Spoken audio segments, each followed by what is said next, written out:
새벽에 우리를 도우시는 하나님 아버지를 바라오면서 우리 다 같이 묵도하심으로 예배 자리로 나가도록 하겠습니다.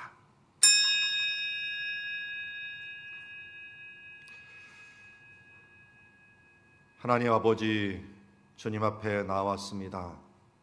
새벽에 주님을 찬양하며 또 경배하는 12월이 되고자 오늘도 새벽을 깨우며 나아갑니다.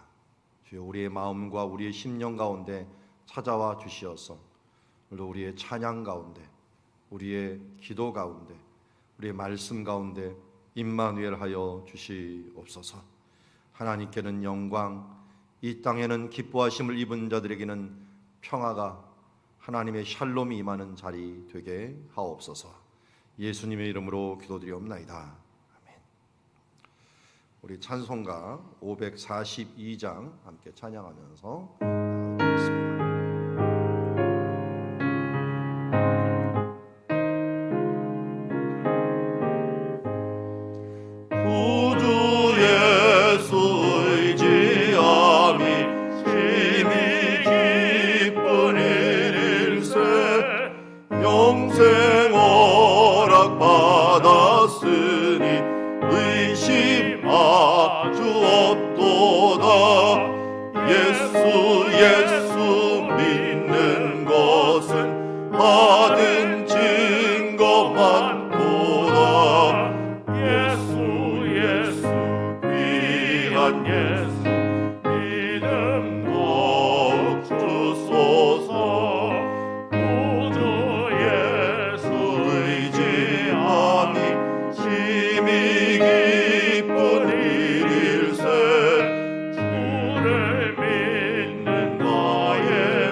예수 이름 더욱 주소서. 구주 예수 의지하여 죄악 벗어버리네. 아리 받고 영생함을 주께 모두 얻었네. 예수 믿는 것은 다른 증거만 도다. 예수 귀한 예수 믿음 더욱 주소서. 구주 예수 의지하여 구원함을 얻었네. 영원 복음 지나도록 주여 함께 하소서. 예수 믿는 것은 받은 증거만 보다. 예수 귀한 예수 믿음 더욱 주소서. 아멘. 우리 수요일마다 나라와 교회를 위하여 기도하고 있습니다. 나라와 우리 민족교회가 코로나19를 은혜 중에 극복하게 하여 주시옵시고, 이번 기회를 통하여 교회가 정화되고 예배가 온전히 회복되는 시간 되게 하옵시고, 위드 코로나를 위드 갓으로 극복하게 하옵시며, 남북이 주 안에서 평화 통일되는 일들이 있어지게 하여 주시옵소서. 우리 코로나가 점점 심해지고 또 변이가 더 심해집니다. 세상은 점점 악해지고 우리 믿는 사람들의 믿음은 더욱더 강해져야 될 그런 시기가 되었습니다. 우리 시간 합심하여 함께 기도하면서 하나님 주의 나라와 그의 영광을 위하여 우리를 사용하여 주시고 더욱더 믿음으로 이겨나가게 하여 주시옵소서. 우리 위하여 함께 기도하며 나가도록 하겠습니다. 하나님 아버지, 오늘도 주님을 바라보며 나아갑니다. 우리 나라와 교회가 코로나19를 은혜 중에 극복하게 하여 주시고, 교회가 정화되고 예배가 온전히 회복되는 하나님의 역사를 이룰 수 있도록 아버지 도와주시고 인도하여 주시옵소서. 위드 코로나를 위드 갓으로 극복하기를 원합니다. 하나님 주여, 이제 코로나는 날로 변이하고 또 창궐하고 있는데, 하나님 우리의 믿음의 사람들은 더욱더 강해지고 더욱더 이럴 때일수록 주여 예수 그리스도의 신앙 고백으로 굳어져야 되겠건만, 주님 우리의 약함을 주께서 아시옵나이다. 하나님 우리를 정화시켜 주시옵시고 거룩하게 만들어 주시고 더욱더 강하게 만들어 주시어서 예수 그리스도의 이름으로 무장되는 주님의 자녀들 될 수 있도록 아버지 도우시고 인도하여 주시옵소서. 남북이 주 안에서 평화 통일을 이루며 하나님과 그의 나라를 이루어 나아가는데 부족함이 없도록 도우시고 축복하시고 인도하여 주시옵소서. 하나님 아버지, 오늘도 주님 바라봅니다. 이제 나라와 민족이 살아야 우리의 터전이 안전할 수 있습니다. 주님, 이 나라 이 민족 지금 세속적인 문화에 젖어갈 때 우리가 깨어 근신하여 주님의 나라 바라보며 살아가는 주의 자녀들 되게 하여 주시옵소서. 예수님의 이름으로 기도드리옵나이다. 자, 오늘 우리에게 주신 하나님의 말씀은 디모데후서 1장 8절에서 18절 말씀, 복음으로 담대하라 라고 하는 제목을 가지고 하나님의 말씀 보도록 하겠습니다. 우리 한 절씩 교독하겠습니다. 그러므로 너는 내가 우리 주를 증언함과 또는 주를 위하여 갇힌 자 된 나를 부끄러워하지 말고 오직 하나님의 능력을 따라 복음과 함께 고난을 받으라. 하나님이 우리를 구원하사 거룩하신 소명으로 부르심은 우리의 행위대로 하심이 아니요 오직 자기의 뜻과 영원 전부터 그리스도 예수 안에서 우리에게 주신 은혜대로 하심이라. 이제는 우리 구주 그리스도 예수의 나타나심으로 말미암아 나타났으니 그는 사망을 패하시고 복음으로써 생명과 썩지 아니할 것을 드러내신지라. 내가 이 복음을 위하여 선포자와 사도와 교사로 세우심을 입었노라. 이로 말미암아 내가 또 이 고난을 받되 부끄러워하지 아니함은 내가 믿는 자를 내가 알고 또한 내가 의탁한 것을 그날까지 그가 능히 지키실 줄을 확신함이라. 너는 그리스도 예수 안에 있는 믿음과 사랑으로서 내게 들은 바 바른 말을 본받아 지키고 우리 안에 거하시는 성령으로 말미암아 내게 부탁한 아름다운 것을 지키라. 아시아에 있는 모든 사람이 나를 버린 이 일을 내가 아나니 그 중에는 부겔로와 헤오몬에게도 있느니라. 원하건대 주께서 오네시보로의 집에 긍휼을 베푸시옵소서. 그가 나를 자주 격려해 주고 내가 사슬에 매인 것을 부끄러워하지 아니하고 로마에 있을 때 나를 부지런히 찾아와 만났음이라. 같이 읽겠습니다. 원하건대 주께서 그로 하여금 그날에 주의 긍휼을 입게 하여 주옵소서. 또 그가 에베소에서 많이 봉사한 것을 내가 잘 아니라. 아멘. 자, 오늘 말씀을 보면은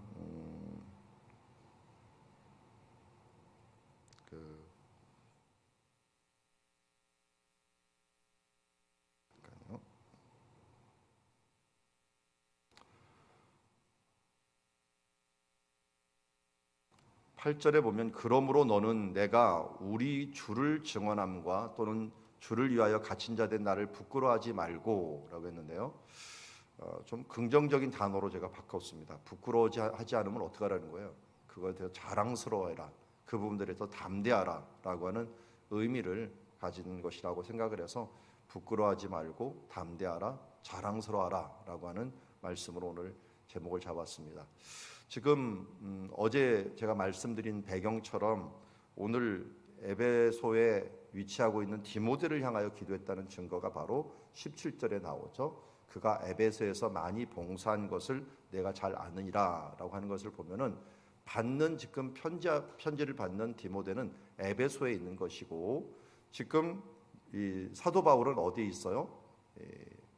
부끄러워했다라고 하는 말이 왜 부끄러운가 봤더니 지금 감옥에 있기 때문에 그렇게 되었죠. 그래서 그가 갇힌 것이라고 하는 의미를 얘기하는 걸 보면은 지금 갇혀 있는 상태에서 일어난 일들이다. 그러니까 로마 감옥에 갇혀 있으면서 편지를 쓰는데 한 수백 킬로 떨어져 있는 에베소, 지금 여기는 유럽의 로마고 이쪽은 아시아에 있는 아시아 주죠. 아시아에 있는 에베소에다가 지금 편지를 쓰면서 첫 번째 편지를 쓰고 이제 두 번째 편지를 쓰는데, 첫 번째 편지를 썼을 때까지는 그나마 갇혀 있지는 않았던 것 같아요. 디모데 전서를 쓸 때까지는.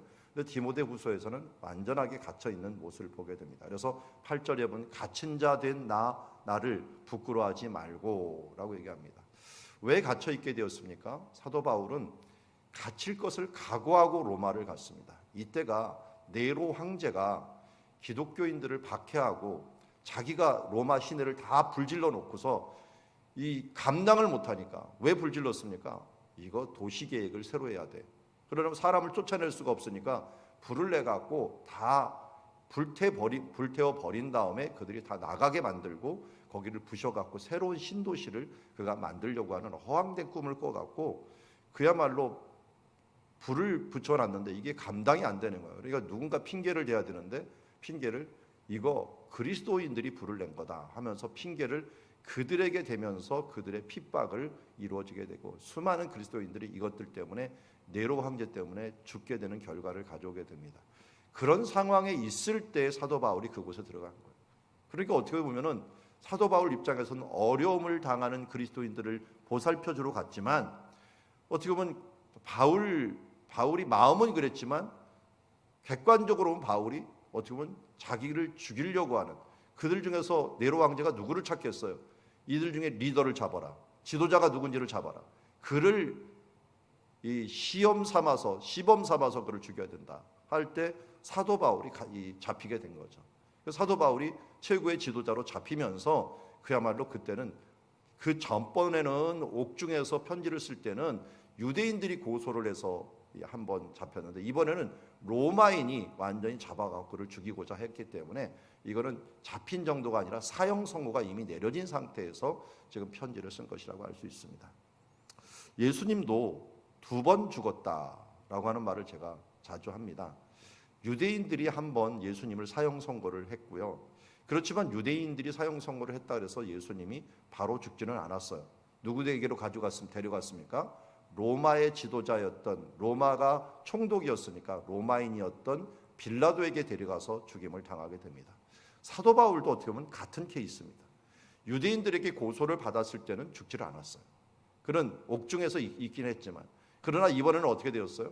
이 네로 황제가 죽이고자 다짐을 했을 때고 결정을 했을 때는 바로 사도 바울이 이제 죽임을 당하는 결과, 이미 수많은 죽음의 위협을 당했지만 이제는 더 이상 어디를 갈 수 없구나라고 하는 것을 사도 바울이 알고 느끼었을 때 마지막 유언과 같은 글들을 쓰게 되는 것을 보게 됩니다. 어제 말씀에서 7절에 보니까 이런 말씀을 했어요. 하나님이 우리에게 주신 것은 두려워하는 마음이 아니요 오직 능력과 사랑과 절제하는 마음이니, 이렇게 말하고 나서 그러므로라는 말을 줍니다.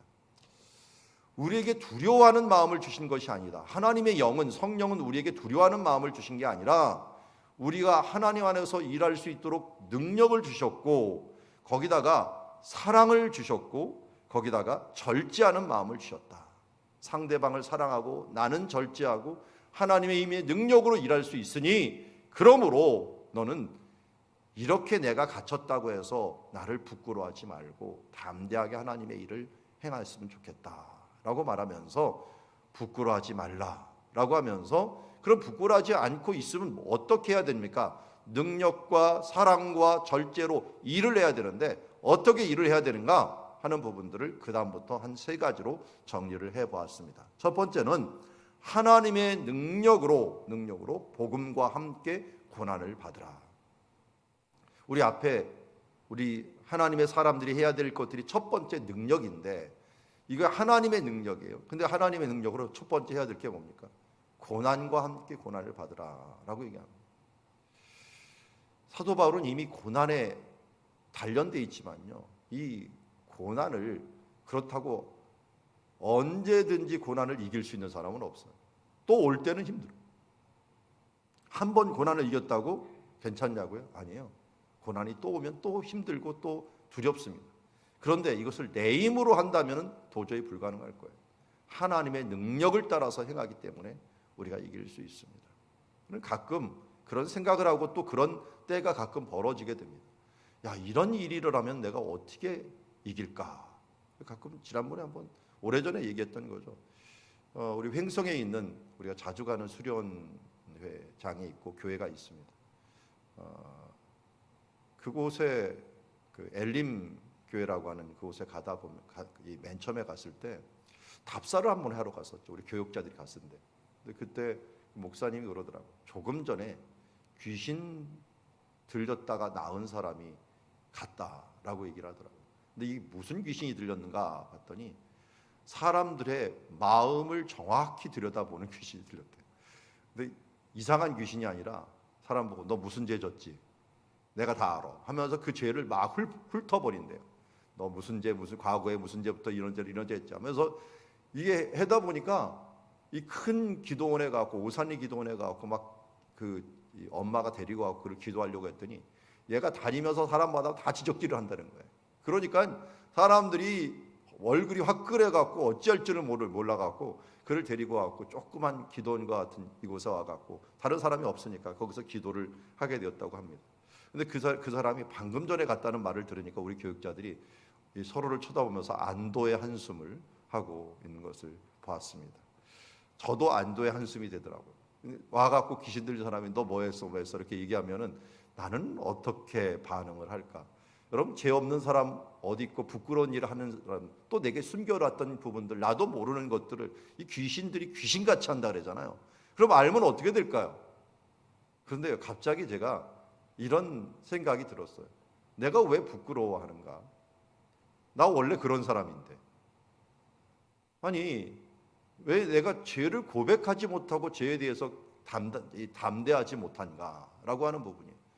우리의 연약함과 부족함이 우리는 간증이 되고 우리의 참 부끄러움이 하나님 앞에서 이게 영광이 되는 일들로 바뀔 수 있는 것은 어떻게 바뀐 겁니까? 나 같은 죄인이, 이러한 죄인이 예수를 믿고 그래서 변화되었다라는 것입니다. 그때 담대함이 그냥 생기더라고요. 왜냐하면 그래, 나 원래 죄인인데 귀신들이 저한테 무슨 얘기를 하게 되면 그래, 나 그런 죄 졌어. 그런데 예수 그리스도로 인하여 나는 보혈의 공로로 구원을 받았어. 그런데 네가 어쩐데? 너는 그러면 하면서 이 귀신에 대해서 담대하게 나갈 수 있는 모습들이 우리 가운데 있는데 왜 우리는 자주 복음을 부끄러워하고 내 자신과 내 연약함에 대해서 부끄러워하는지 모르겠어요. 우리의 결핍 때문에, 우리의 부족함 때문에 예수님이 오셨고 그것 때문에 예수님께서 죽으셨고 그것 때문에 우리가 하나님의 은혜를 받게 되었는데 왜 그것을 우리가 부끄러워하는지 모르겠습니다. 숨기려 하면 안 됩니다. 우리의 연약함 때문에 하나님의 능력이 나타나는 것이고 그야말로 육체의 가시 때문에 사도 바울이 힘들어갖고 어찌할 줄을 모를 때 어떻게 했습니까? 그가 그 육체의 연약함 때문에 3번이나 금식하면서 기도했더도 내 은혜가 내게 족하도다. 내가 약할 때 내가 더 강함이라 라고 하면서 약한 중에 강하시는 하나님의 능력이 나타났잖아요. 그러기에 우리가 그 복음과 함께 내 연약함과 부족함을 짊어지고 그것을 끌어안고 내 가시를 안고 나아갈 때 하나님께서 더 강력하게 역사하는 줄 믿습니다. 그러기에 복음과 함께 고난을 받는 그 일들에 부끄러워하지 말고 담대하는 주님의 자녀들이 모두 되기를 주의 이름으로 축원합니다. 9절에 보니까 하나님이 우리를 구원하사 거룩한 소명으로 부르심은 우리의 행위대로 하심이 아니요 오직 자기의 뜻과 영원 전부터 그리스도 예수 안에서 우리에게 주신 은혜대로 하심이라. 여러분, 절대로 이 세상의 행위 구원이라고 하는 나도 모르는 공식에 여러분 끌려다니지 마십시오. 여기 보니 분명히 얘기합니다. 우리의 행위대로 하심이 아니다. 구원하사 거룩한 소명으로 우리를 부르신 것들은 내가 잘나서 내가 무엇을 하여서 소녀 심청이처럼 뭔가 공양미 300석을 줘갖고 뭔가를 해갖고 내가 구원받아갖고 하나님의 소명이 된 자가 아니라는 것입니다. 한마디로 뭐 때문에요? 하나님의 은혜로. 그 은혜가 뭘 가져왔어요? 그 은혜로 인하여 바로 믿음으로 말미암아 우리가 구원을 얻었다라고 얘기했습니다. 그 은혜가 우리 가운데 믿음을 주심으로 말미암아 그것을 가지고 내가 구원받고 거룩한 소명의 부르심을 받아서 하나님께 나아가는 자녀가 되었다. 행위에 대해서 우리가 분명한 의식을 가지고 나가야 됩니다. 혹 내가 어쩌다가 큰 잘못을 졌어. 그것이 때로는 간음죄도 될 수가 있고요, 도둑질도 될 수가 있고요, 살인죄도 될 수가 있어. 그런데요, 이 행위 때문에 우리가 구원받지 못하는 건 아니라는 거예요. 이 행위 때문에 우리의 구원이 손상되는 게 아니라는 거예요. 우리는 은혜로 구원을 받았어요. 자, 6월절, 우리 6월절 나올 때 생각해 보세요. 6월절 나올 때 어떤 사람들이 살았어요? 6월절 밤에 피를 바른 사람이 살았어요. 근데 피를 발랐는데요, 정말 법 없이도 살 수 있고 정말 사람들 보기에는 죄가 하나도 없는 사람이, 그 사람이 문 밖에 있었어요. 살았을까요? 죽었을까요? 장자면 다 죽었습니다. 그러면 어린 아이가 아장아장 걸어 나가버렸어요. 장자인데. 그럼 어떻게 됐을까요? 아무것도 모르는 애가 문 밖으로 아장아장 걸어 나갔다가는 그럼 또 죽었어요. 그런데 그 안에 보니까 천사가 지나가다 보니까 저놈은 정말 살아서는 안 될 놈이야. 살인을 한 두세 번을 했고 연쇄살인범이야. 모세도 뭐 살인범이죠, 물론. 연쇄살인범에다가 뭔가 이 죄들은 다 짊어지고 있는 이 바라바보다 더 악한 놈이 한 명 그 안에 있어. 죽음의 천사가 어떻게 될까요? 그 장자를 죽여야 될까요, 말아야 될까요? 근데 문 앞에 뭐가 돼 있어요? 피가 딱 발라져 있어. 어떻게 해요? 건너갈 수밖에 없어.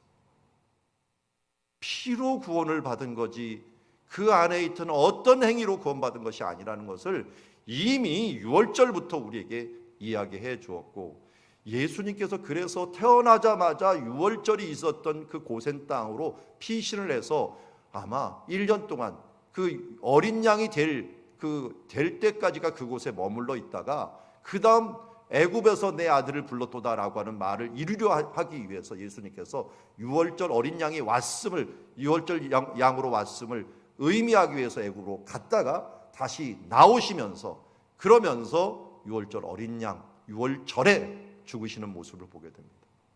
그러므로 우리에게 너희가 내 은혜의 피로써 내가 구원받았다는 사실을 잊지 말라고 하는 것을 이미 성경을 통하여 수백 번 수천 번을 우리에게 이야기해 주셨음을 잊지 마시기 바랍니다. 세상의 가치관에 흔들리지 않기를 원합니다. 10절에 보니까 이제는 우리 구주 그리스도 예수의 나타나심으로 말미암아, 이 어린 양 예수 그리스도 나타나심으로 말미암아 나타났으니 그는 사망을 패하시고 복음으로써 생명과 썩지 아니할 것을 드러내신지라. 우리가 담대할 이유가 뭐가 있습니까? 우리의 힘과 우리의 능력으로는 정말 담대할 수가 없습니다. 부끄러울 수밖에 없습니다. 고난을 이길 수도 없습니다. 그러나 누가 있다고요? 우리 구주 그리스도 예수, 대장 되신 예수 그리스도가 사망을 이기셨습니다. 사망 권세가 이 세상에서 가장 큰 권세인데 이 사망 권세를 이기시고 복음으로써 생명과 썩지 아니할 것을 드러내셨습니다.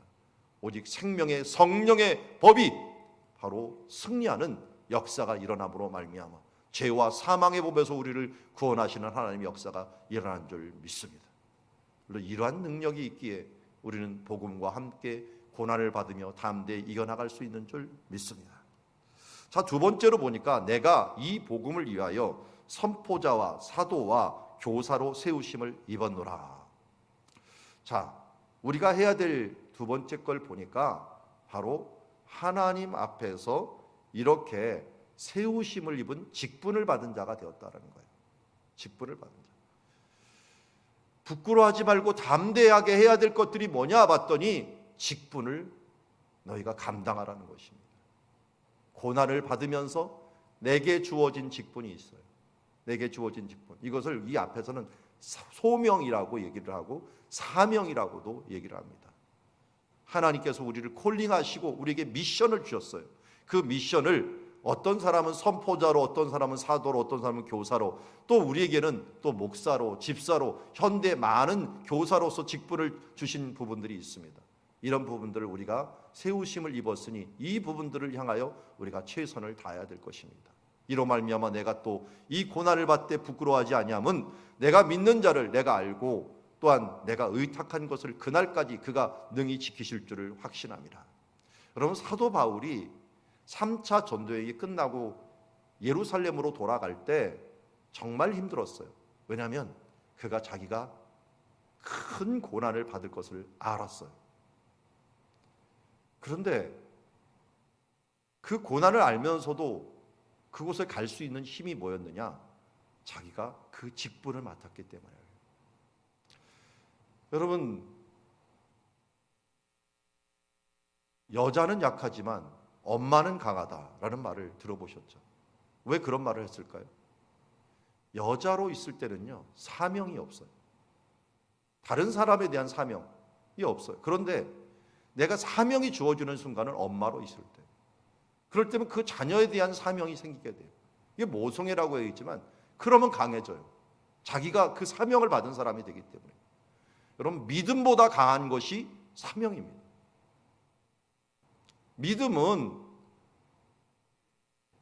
우리가 좀 올라갈 수도 있고 내려갈 수도 있고, 성령이 충만할 때도 있고 좀 충만하지 않을 때도 있어요. 근데 사명은 이거 충만하고 말고가 없어요. 그냥 이건 하나예요. 그냥 이 사명이 주어져 버리면 이거는 내가 싫든 좋든 감당해야 되는 거예요. 엄마가 아무리 힘들더라도 아이 양육은 감당해야 되는 거예요. 우리 젖 먹이는 엄마들 보면은 어떻게든지 피곤하더라도 와서 아이가 울면 젖을 먹이더라고요. 그게 우리 직분이에요. 하나님께서 우리에게 주신 직분, 이 부분들. 제가 마찬가지잖아요. 제가 목회자이기 때문에 어떻게 아무리 피곤하더라도 새벽 예배를 빼먹겠어요? 아니면 제가 경건 생활을 빼먹겠어요? 사명이 있는 것입니다. 그래서 여러분들 직분을 가졌다라고 하는 것들을 소중히 여길 뿐만 아니라 그것이 또 나를 이끌고 가요.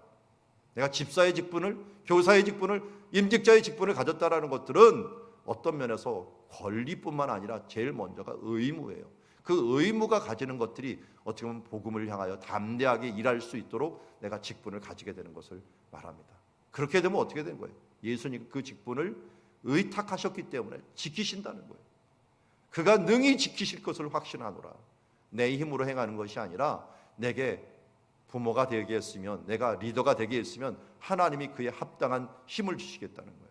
이걸 뭘로 보여줬어요? 그 앞에 우리 엘리사가 내게 갑절의 영감을 달라라고 하는 것들, 우리가 앞장서는 사람들에게는 하나님께서 갑절의 영감을 주시고 힘을 주시기 때문에 그가 직분을 주셨다라고 하는 것들에 대해서는 감당할 수 있기 때문에 가능한 것을 주신 것을 믿습니다. 우리가 이를 위하여 직분 맡은 자가 되기를 원합니다. 마지막으로 13절에 보니까 너는 그리스도 예수 안에 있는 믿음과 사랑으로서 내게 들은 바 바른 말을 본받아서 지켜라. 이 말을 14절에서는 멋있게 얘기합니다. 우리 안에 거하시는 성령으로 말미암아 내게 부탁한 아름다운 것을 지키라. 자, 아름다운 것이 뭐예요? 우리 앞에 나오죠. 이 그리스도 예수 안에 있는 믿음과 사랑으로서 내게 들은 바 바른 말. 하나님께 주신 이 복음이죠. 복음. 우리에게 주신 이 바른 말씀을 본받을 뿐만 아니라 이것을 지켜나가라는 거예요.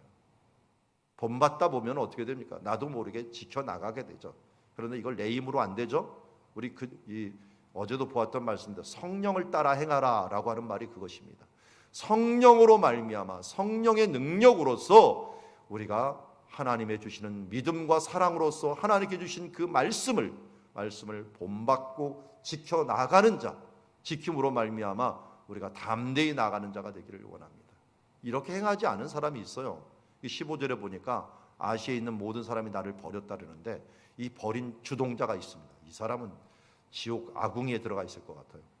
사도 바울이 이 치를 떤 사람들인 거 보니까 부겔로와 허모게네, 우리가 2000년 동안 계속 부르고 있잖아. 이거 수백 명의 수나라에서 이 사람이 얼마나 사도 바울을 대적하고 복음을 대적했는지 명단에 올라와 있고, 이런 사람들은 그야말로 고라의 반역과 같은, 출애굽 때 고라가 반역을 했던 사람들과 같고, 또 어떻게 보면 열 정탐꾼과 같이 사람들을 실망하게 했다 보니까 아시아에 있는 많은 사람들이 그를 따라갔고 같이 이 부정적인 것에 합세를 하게 됩니다. 우리가 나도 모르게 이런 생각을 하고 있는 사람들이 많아요. 뭔가 어려움을 당하면은 그 사람은 벌을 받았다라고 생각을 하는 사람들이 많이 있어요. 그렇게 치자면 예수님은 벌 받은 겁니까? 물론 벌을 받았죠. 그러나 자청해서 벌을 받았죠. 그럼 사도 바울은 벌을 받은 겁니까? 베드로는 모든 12사도가 다 순교를 했는데 다 벌을 받은 겁니까? 이게 이 하나님 앞에서 화를 받은 겁니까? 아니에요. 그런데 그 당시도 그렇고 지금도 그렇고 이게 사회적으로 성공을 하지 못하거나 어려움이 당하면은 이것은 하나님께서 그를 징계한 거야 라고 생각하는 잘못된 생각을 갖고 있어요. 그러면 우리 앞에 있는 선조들, 믿음의 선조들은 어떻게 해석하라는 것입니까? 이런 것들 때문에 이때도 마찬가지였어요. 야, 사도 바울이 로마에서 옥에 갇혔으니 그런 하나님의 벌을 받은 거야. 하나님께서 그를 버린 거야. 이렇게 생각하는 사람들이 있어요. 이것 때문에 예수님이 뭐라 했어요? 부자가 천국에 들어가기는 낙타가 바늘귀에 들어가는 것보다 힘들다. 이 말을 왜 하셨냐면 제자들이 그 다음 반응을 보면 알아요. 그 다음 반응. 그러면 어떻게 누가 천국에 들어가겠습니까? 제자들도 무슨 생각을 갖고 있었어요? 부자 같은 사람들이 하나님께 복받은 사람이니까 천국 간다 라고 하는 생각을 그들이 그 나름대로 머리에 아주 뿌리 깊게 갖고 있었던 거예요. 그러니까 부자가 천국 가지 못하면 누가 천국 간다는 거야. 제자들도 그렇게 갖고 있었다니까요. 그들은 또 뭐라고 했어요? 예수님이 십자가에 죽는다는 걸 이해할 수가 없었어요. 왜? 메시아는 앞장서 갖고 모든 사람들을 구원할 뿐만 아니라 모든 세력을 힘과 능력으로 권세로 이겨야 되는 분이라고 생각을 했어요. 세상적인 권세를 가져갖고 왕이 돼갖고 로마 제국을 무너뜨릴 수 있는 그런 분이 메시아라고 생각을 했다는 거예요. 착각은 자유입니다. 성경이 뭐라고 말하는지를 분명히 우리는 봐야 돼요. 성경이 말하는 분명한 부분들은 바로 세상의 고난이 우리를 부끄럽게 하는 것이 아니라 하나님 앞에서 하나님의 말씀 아름다운 복음을 본받아 지키지 못하는 것이 우리 가운데 부끄러움이요, 그 직분을 행하지 못하는 것이 우리들의 부끄러움이요, 하나님 앞에서 복음을 향하여 고난을 받지 못하는 것이 우리의 부끄러움이라는 것입니다. 하나님의 영광스러운 이름이 있습니다. 여기 이 사람의 이름을 우리 함께 불러봅시다. 우리 16절에 오네시보로, 좀 이름이 부르기가 힘들었지만 우리 오네시보로 한번 따라합시다. 시작. 오네시보로.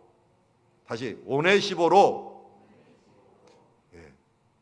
그래도 천국에 가면 만날 분인데 우리 좀 크게 불러 보셔야지. 이 영광스러운 이름 아닙니까?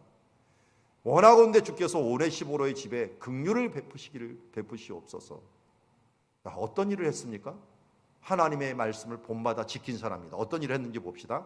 그가 나를 자주 격려해 주고, 너는 복음을 지킨다는 건 격려하는 사람입니다. 특별히 뭐예요?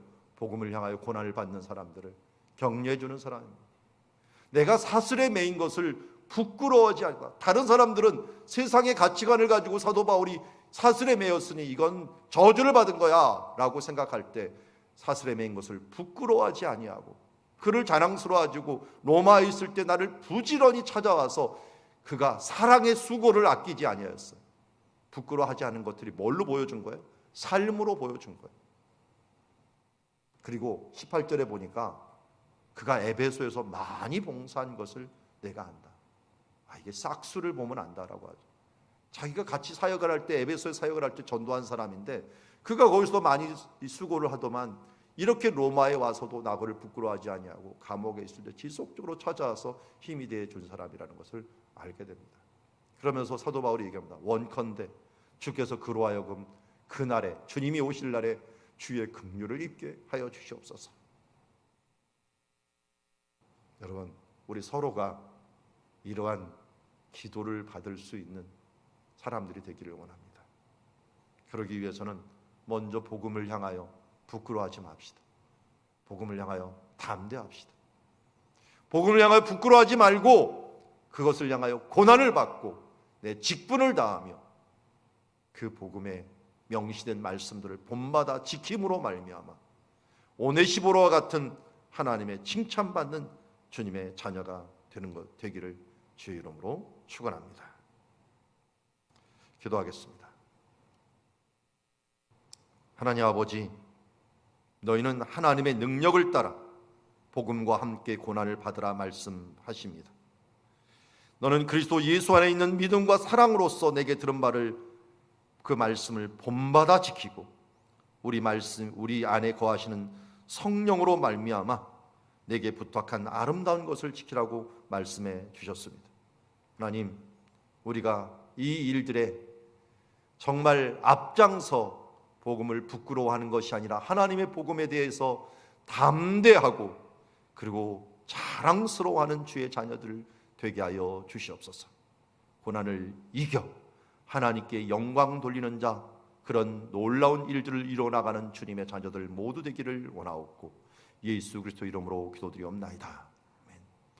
오늘도 주신 말씀 우리 마음에 새기고